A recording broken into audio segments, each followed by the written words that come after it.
ಭಾಷೆ ಮಾಡೋದನ್ನು ನಿಲ್ಲಿಸಿ ಇಷ್ಟು ಹೇಳಿ ಈ ಪ್ರಶ್ನೆಗೆ ಉತ್ತರ ಕೊಡಿ. ಭಯೋತ್ಪಾದನೆ ವಿಚಾರದಲ್ಲಿ ಪಾಕಿಸ್ತಾನದ ಮಾತುಗಳನ್ನು ನೀವು ಯಾಕೆ ನಂಬಿದಿರಿ?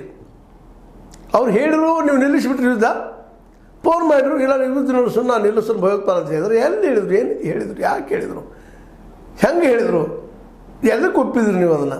ನಿಮ್ಗೆ ಯಾರು ಒಪ್ಪಂತ ಹೇಳಿದರು?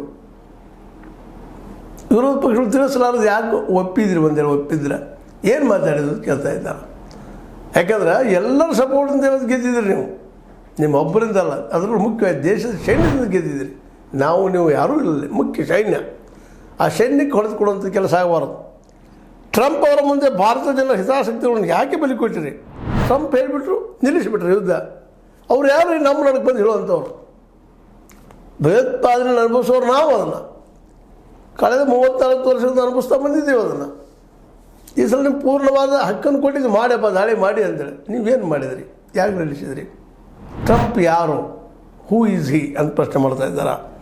ಇದರಿಂದ ಭಾರತದ ಒಂದು ಶಕ್ತಿ ಅದು ನಮ್ಮ ಸೈನಿಕ ತಡೆ ಒಡ್ಡಿದ್ರಿ ನೀವು.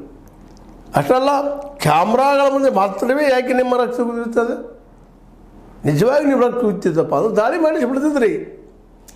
ದಾಳಿ ನಿಲ್ಲಿಸ್ತಾ ಇರಲಿಲ್ಲ, ಏನಾಗ್ತದೋ ಅಂತ ನೋಡಿಬಿಡ್ತಿದ್ವಿ ನಾವು.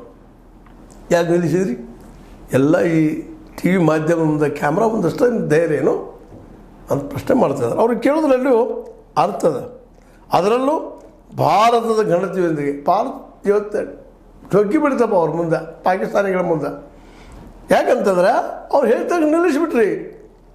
ನಮಗೆ ಬೇಕಾಗಿದ್ದು ನಿಲ್ಲಿಸೋದಲ್ಲ, ಪಾಕ್ ಆಕ್ಯುಪೈಡ್ ಕಾಶ್ಮೀರದಲ್ಲಿಯೇ ಸಂಪೂರ್ಣ ಭಯೋತ್ಪಾದನೆ ನಿರ್ಮೂಲನೆ.